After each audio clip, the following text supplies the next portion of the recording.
Agriculture is an age-old industry, but today, farmers everywhere are using new technology and innovation to increase their yields and better manage their fields. Here on Fox Run Farms, Ian Heatwell has been using auto guidance on his tractor and combine for a number of years. We let the computer do the job of me turning the steering wheel.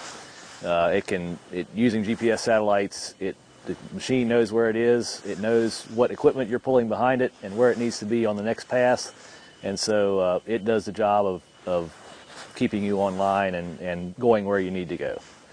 He also uses yield monitors that create a real-time map of how his field is performing. It measures moisture content, how much has been harvested, and how much is left. But Heatwell says that hardware is only half of the system. Every time this GPS equipment is out in the field doing something, it's recording what it's doing, where it's doing it. And so the other half of the system is taking that information and using it to change your management for each particular field or even sub areas in the field. So we can see what we're doing, how it impacted each area of the field, and change our management accordingly. Farmers have been using GPS technology on their tractors and combines since the early 2000s. But while they've always gotten their information from ground equipment, now they're starting to get it from the sky. And it was trying to get to that point. Drones, GoPro cameras, and farms don't normally go together.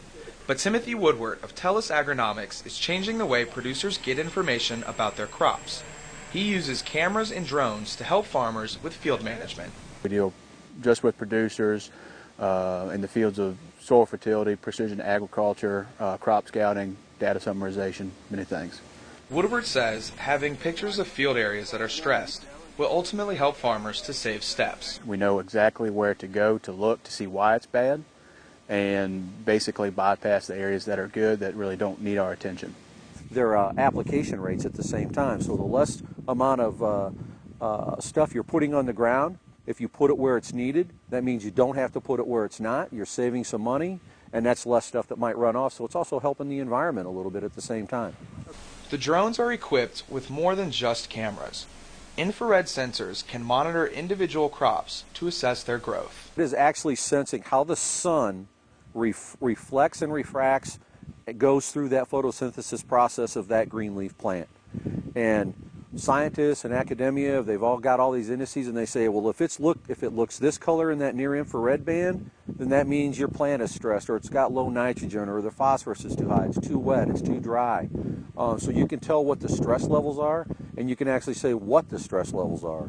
So the whole purpose of getting that imagery is just to define what's going on in each individual plant. And right now we get down to actually every 3 centimeters we can give you data.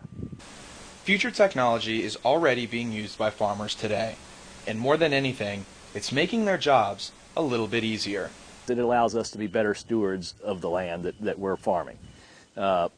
And it does that by making our job somewhat easier to take the information that we were generating before and use it somewhat effectively. Before we could do these things, but it was very difficult because all your records are kept on little slips of paper in the tractor or whatever, and then you had to gather them up and analyze the data that way. Now we're recording the data automatically. We don't have to do anything to get the data. We just have to analyze it. In Augusta County, I'm Wes Jones.